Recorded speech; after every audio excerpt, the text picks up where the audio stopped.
இன்னைக்கு நம்ம செய்ய போற ரெசிபி என்னன்னு பாத்தீங்கன்னா இந்த காஞ்ச பீன்ஸுங்க. இது வந்து அவரே சொல்லுவாங்க. எங்க ஊர் பக்கமெல்லாம் நாங்க ஹில் ஸ்டேஷன்ல இருக்கோம். அதனால பாத்தீங்கன்னா இது வந்து காஞ்ச அவரே சொல்லுவாங்க, பீன்ஸ் சொல்லுவாங்க. அப்புறம் இன்னொரு பேர் ஏதோ இருக்கு, எனக்கு அது சொல்ல தெரியல.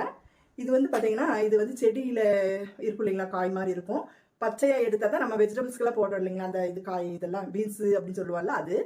அதே வந்து அதுல இன்னொரு ரகம் இது பாத்தீங்கன்னா பழுத்து நல்லா பழுக்க விட்டுருவாங்க. செடியிலேயே பழுக்க விட்டுட்டு அப்படியே நல்லா முத்திடுவது. அந்த அந்த உள்ள இருக்கிற அவரை மட்டும் நான் ஏற்கனவே காமிச்சிருப்பேன் உங்களுக்கு, அந்த வெஜிடபிள் பிரியாணியில காமிச்சிருப்பேன், நீங்க பாருங்க. அந்த பீன்ஸ் இந்த பயிரை வந்து அதை எடுத்து காய போடுவாங்க. காய வச்சதாங்க இது. நிறைய டிபார்ட்மெண்ட் ஸ்டோர்லாம் இது வந்து எல்லா ஊர்லயும் கிடைச்சிருக்கும். நான் வெஜிடபிள் பிரியாணி சொன்ன மாதிரி பச்சை அவரை கிடைக்கலன்னா, பச்சை பீன்ஸ் கிடைக்கலன்னா இதை வந்து எங்க ஊரை வச்சு போட்டுக்கங்க நான் சொல்லியிருப்பேன். அதுதாங்க இது. இப்போ வந்து இந்த குழம்பு தான் நான் செய்ய போறேன். ரொம்ப நாள் ஆயிடுச்சு குழம்பு வச்சு. இது எங்கள் வீட்டில் பிள்ளைங்களுக்கெல்லாம் ரொம்ப பிடிக்கும். இது வந்து கத்திரிக்காய் கிழங்கெல்லாம் போட்டு குழம்பு வைக்க போகிறோம். அதுதான் செய்ய போகிறேன். அதெல்லாம் ப்ரிப்பேர் பண்ணிவிட்டு உங்களுக்கு வந்து நான் குழம்பு செய்யறதை காமிக்கிறேன். குழம்பு செய்யும்போது உங்களுக்கு ஒன்றுனா நான் வந்து எவ்வளோ போடுறேன்றதை காமிக்கிறேன். சரிங்களா? இது ஒரு ஃபேமிலி அளவுக்கு தான் நான் வைக்கிறேன். நீங்கள் அதை பார்த்து நீங்கள் செஞ்சுக்கோங்க. என்னோட ஸ்டைலில் வைக்கிறேன். நிறைய பேருக்கு தெரியும், தெரியாதவங்க என்னோட ஸ்டைலில் வச்சு பாருங்கள், நல்லாயிருக்கும். ஓகேங்களா? இப்போ வந்து அடுத்தது எல்லாம் ப்ரிப்பேர் பண்ணிவிட்டு நெக்ஸ்ட் வரேன்.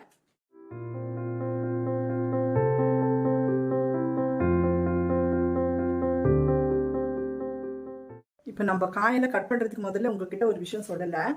இந்த பயிர் பார்த்தீங்களா, இந்த பயிர் உங்களுக்கு இப்போ நான் வறுக்கும்போது பேக் கேமரா ஆன் பண்ணுறேன். இதை வந்து நான் 1 டம்ளர் எடுத்து வச்சுருக்கேங்க. 1/4 கிலோவில் வந்து 1 டம்ளர் எடுத்து வச்சுருக்கேன். உங்களுக்கு தேவையான போட்டுக்கலாம். இதை வந்து இந்த பயிரை வந்து கழுவிட்டு நம்ம வறுக்க போகிறோம். அதை இப்போ காமிக்கிறேன் உங்களுக்கு. அப்புறம் இன்னொரு விஷயம் சொல்கிறேங்க.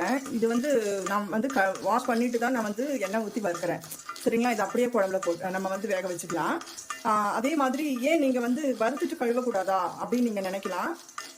ஏன்னா வறுத்துட்டு நம்ம வந்து கழுவும் போது வந்து உங்களுக்கு சீக்கிரம் வேகாது. நீங்கள் இப்படி வந்து வாஷ் பண்ணிட்டு பண்ணும்போது உங்களுக்கு சீக்கிரமாக உங்களுக்கு அந்த பயிர் வந்து வெந்துடும். ஏன்னா வெந்த பின்னாடி தான் நம்ம வந்து மற்ற வெஜிடபிள்ஸ் எல்லாம் போட போகிறோம். ஏன்னா கிழங்கு கத்திரிக்காயெல்லாம் போட்டு தான் நான் வைக்க போகிறேன். அதனால அதை இந்த கொஞ்சம் வேக வச்சுக்கலாம். ஒரு 4 விசில் வச்சு வேக வச்சுக்கலாம். இப்போ நம்ம அந்த பயிர் போட்டோம் இல்லைங்களா, அது எப்படி வெந்திருக்குன்னு நம்ம பார்க்கலாம். இந்த ஸ்டேஜில் இருக்குன்னு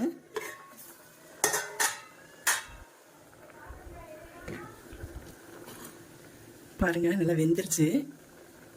குலைவாக வேகலைங்க. இது அந்த பயிருடைய தோலெல்லாம் வர அளவுக்கு இருக்குது பார்த்தீங்களா, இந்த அளவுக்கு இருக்குது. குக்கரில் போட்டிங்கன்னா இன்னும் கொஞ்சம் குலைவாக வெந்திருக்கும். ஆனால் ரொம்ப குழஞ்சா நல்லா இருக்காது. எடுத்து சாப்பிட்ற மாதிரி இருக்கணும் அப்படின்றதுக்காகத்தான் நான் வந்து மண் சட்டியில் போட்டிருக்கேன். நீங்கள் எதில் வேணாலும் போட்டுக்கலாம்.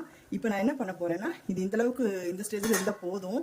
நம்ம மூடி போட்டுட்டு இதை எடுத்து வச்சுட்டு நம்ம வந்து காய் நான் இப்படி போட போகிறதில்ல. ஏன்னா இதை எடுத்து ஊற்றிட்டு மறுபடியும் இதில் செய்யும்போது கொஞ்சம் சூடாக இருக்குது. அதனால வந்து நம்ம வந்து ஒரு வானொலி வச்சுட்டு அதில் ஒரு காயெல்லாம் போட்டு வதக்கிக்கலாம். அது ஒரு வானொலி வச்சாச்சுங்க. ஆன் பண்ணி கொஞ்சம் எண்ணெய் ஊற்றிக்குவோம். சமையல் எண்ணெய் காஞ்சிருச்சுங்க. நான் அப்படியே 1 by 1 சொல்கிறேன், நான் கவனிச்சுக்கோங்க.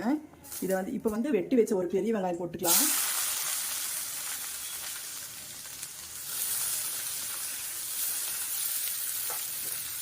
இது அப்படி வதக்கிக்கலாங்க. நீங்கள் இப்படி வதக்கி வச்சு செய்யும்போது உங்களுக்கு வந்து செம்ம டேஸ்ட்டாக இருக்குங்க குழம்பு. நம்ம அதோடையே காய் போட்டு செஞ்சுட்டு கடைசியில் ஒரு தாளிப்பு கொடுத்துடலாம். அது ஒரு டேஸ்ட்டாக இருக்கும், இது ஒரு டேஸ்ட்டாக இருக்கும். கடைசியிலேயும் ஒரு கடுகு கருவேப்பிலை எல்லாம் போட்டு கடைசியில் ஒரு தாளிப்பு கொடுப்பேன் நான். ஆனால் இந்த மாதிரி தாளித்து நம்ம வந்து மசாலாலாம் இது பண்ணும்போது நல்லாயிருக்கும். இன்னும் அம்மியிலலாம் அரைச்சி வச்சா செம்ம டேஸ்ட்டாக இருக்குங்க. மண் சட்டியில் வைக்கிறதுக்கு எனக்கு இன்றைக்கி கொஞ்சம் டைம் இல்லை. என் பொண்ணுங்கெல்லாம் வந்துட்டு போனாங்க. அதனால சமையல் பண்ணுறதுக்கு லேட் ஆகிடுச்சு. அதனால தான் நான் வந்து மிளகாய்த்தூள் போட போகிறேன். தனி மிளகாய் தூள் தான் போட போகிறேங்க. நீங்கள் குழம்பு மிளகாய் தூள் இருந்தாலும் அதை போட்டுக்கலாம்.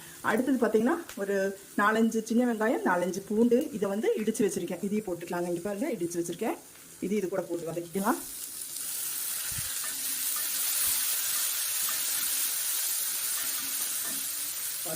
அடுத்தது கட் பண்ணி வச்சுருக்கிற 3 தக்காளி. இது வந்து ஒரு 200 கிராம் இருக்குங்க. 3 தக்காளியோடைய அளவு. இதையும் வதக்கிக்கலாம். வதக்கிறதுக்காக கொஞ்சம் தேவையான அளவு உப்பு போட்டுக்கலாம். அடுத்தது பாருங்கள், 1 டீஸ்பூன் மிளகாய்த்தூள், தனி மிளகாய்த்தூளுங்க. எனக்கு இது போதுமான அளவு. இது பார்த்தீங்கன்னா இப்போ வெட்டி வச்சிருக்கிற 2 கத்திரிக்காய், 2 கிழங்கு. இது உங்களுக்கு வந்து எந்த அளவுக்கு காய்கறி வேணுமோ போட்டுக்கலாம். இதே டைப்பில் நீங்கள் ஊற வச்சும் செஞ்சுக்கலாம் குழம்பு. கூட கொஞ்சமாக மல்லி இலை கட் பண்ணி வச்சுருக்கீங்க. இதையும் போட்டு வதக்கிக்கலாம். ஜஸ்ட் வதங்கினா போதுங்க. இந்த இதில் வந்து இதை இறக்கி வச்சுடுவோம். இறக்கி வச்சுட்டு அந்த பயிரோட தான் நம்ம இதை கலந்து வேக வைக்க போகிறோம். பாருங்கள், நம்ம ஊற்றுன தண்ணியெல்லாம் வந்து வத்திருச்சுங்க. பயிரும் நல்லா இதாகிடுச்சு. ஆனால் ரொம்ப குலைவாக வேகலை. இது கூடயே நம்ம என்ன பண்ண போகிறோம், அதை எடுத்து கொட்டிக்கலாங்க. ஏன்னா அது சூடாக இருக்குது அப்படின்றதுனால எடுத்து போட முடியல. ஏன்னா ஒரு கையில் கேமரா, அதனால எனக்கு போட முடியல. 2 கையில் பிடிச்சி அப்படியே போட்டுக்கலாம். சூடாக இருந்ததுனால அப்படியே கரண்டியில் கொஞ்சம் கொஞ்சமாக போட்டுட்டேன். இப்போ இதை அப்படியே எடுத்து கொட்டிக்குவாங்க. பாருங்கள், காய்கறி எல்லாம் மசாலா எல்லாம் நம்ம வதக்கி வச்சுருக்கிறதுல இதில் போட்டு கலந்தாச்சு பயிரோடவே. ஏன்னா பயிர் பார்த்தீங்கன்னா ஒரு 70% தாங்க வெந்திருக்கு. ஏன்னா அவங்க வந்து வயசானவங்க, அவங்கள மென்று சாப்பிட முடியாது இல்லையா, அதனால வந்து உங்களுக்கு தேவைக்கேற்ப பண்ணிக்கலாம். பயிர் வேக வைக்கிறது வந்து அது உங்களுடைய இதுதான். உங்களுக்கு கொஞ்சம் பயிர் நல்லா வந்து பயிர் அப்படியே முழுசாக வேணும், சாப்பிட்ற மாதிரி வேணும்னா இந்த அளவுக்கு வச்சுக்கலாம். இல்லை நல்லா குலைவாக வேணும்னாலும் நீங்கள் வந்து வேக வச்சுக்கலாம். ஆனால் குலைவாக வெந்தால் நல்லா இருக்காது. வெந்தும் இருக்கணும், அதே நேரம் முழுசாகவும் இருக்கணும். இதுதாங்க கன்சிஸ்டன்சி. இது பார்த்தீங்கன்னா புளி, ஓகேங்களா. இது வந்து ஊற வச்சுருக்கேன். இது வந்து தேங்காய், இது ஆப்ஷனல் தான். இது தேங்காய் வந்து கொஞ்சம் அரைச்சிக்கலாம், கொஞ்சம் சீரகம் போட்டு அரைச்சிக்கலாங்க. இது மூடி போட்டு அப்படி வேகட்டும். ஒரு 1/4 டீஸ்பூன் சீரகம் இந்த தேங்காயோட போட்டு அரைச்சிட்டு வந்துடலாம் மிக்சியில்.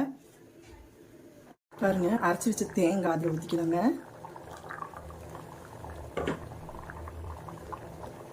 கொஞ்சம் புளித்தண்ணி, உங்களுக்கு புளித்தண்ணி தேவையான அளவு ஊற்றிக்கலாம். புளிப்புக்கு ஏற்ப ஊற்றிக்கலாம். ஏன்னா 3 தக்காளி போட்டிருக்கோம், அதனால் இந்த குழம்புக்கு வந்து அதிகமாக புளிப்பு இருக்கக்கூடாதுங்க. கொஞ்சமாக தான், ஒரு நெல்லிக்காய் சைஸுக்கு தான் புளி இருக்கணும், அந்தளவுக்கு. இது அப்படியே இது கலந்து விட்டுருவோம்.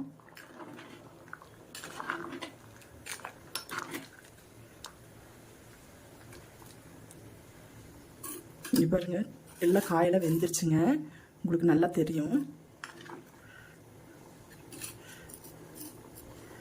பார்த்தீங்களா, சூடாக இருக்குது, நல்லா உடஞ்சிருச்சு பாருங்க. இந்த இதில் மிக்ஸி ஜார் கொஞ்சம் கழுவி ஊற்றிக்கலாம்.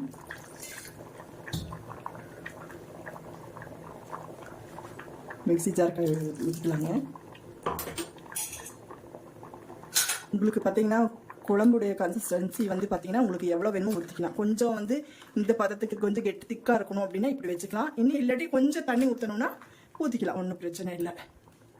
அவ்வளோதாங்க. ஒரு கடைசி ஒரு தாளிப்பு கொடுத்துருவோம். இது கொதிச்ச உடனே பாருங்கள், ஃபைனலாக ஒரு தாளிப்பு கொடுத்துருவோம். கொஞ்சம் தேங்காய் எண்ணெய் ஊற்றிருக்கேங்க. உங்களுக்கு விருப்பப்பட்ட எண்ணெய் ஊற்றிக்கலாங்க. ஏன்னா எனக்கு வந்து தைராய்டு ப்ராப்ளம் இருக்குது. நீங்களே நினைக்கல என்னடா அதிகமாக தேங்காய் எண்ணெய் யூஸ் பண்ணுறாங்களே அப்படின்னு. எனக்கு வந்து தைராய்டு ப்ராப்ளம் இருக்குது. இது உங்களுக்கும் வந்து ஒரு டிப்ஸாக இருக்கும். யாருக்காவது தைராய்டு உள்ளவங்களுக்கு நான் சொல்கிறது எடுத்துக்கோங்க. அதாவது நெய் சேர்த்துக்கலாம், தேங்காய் எண்ணெய் சேர்த்துக்கலாங்க தைராய்டு உள்ளவங்க. அதனால தான் நான் வந்து நெய் தேங்காய் எண்ணெய் இது வந்து கொஞ்சம் சேர்த்துக்குவேன் எதுனாலும். இப்போ வந்து இது தேங்காய் எண்ணெய் ஊற்றியாச்சு, காயட்டும். தாளிக்கிறதுக்கு கடுகு கொஞ்சம், 2 சின்ன வெங்காயம் கட் பண்ணி வச்சுருக்குங்க, அதை போட்டுக்கலாம்.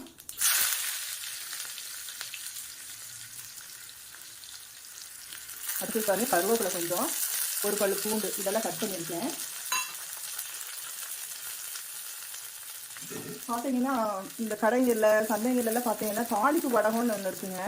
அது இன்னும் நான் வாங்கவே இல்லை. அது போட்டாலும் ஓகே. கடுகு இதெல்லாம் போட்டுட்டு, கடுகு கருவேப்பிலை போட்டுட்டு அந்த வடகத்தை ஒன்று போட்டுட்டாக்கா அதை போட்டாலும் ரொம்ப அருமையாக இருக்குங்க. வதக்கிக்கலாம்.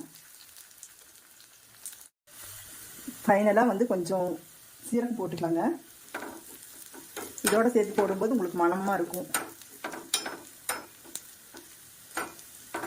அவ்வளோதாங்க, ஆஃப் பண்ணிடுவோம். தாளிப்பு ரெடி ஆயிடுச்சுங்க. இது போட்டுக்கலாம்.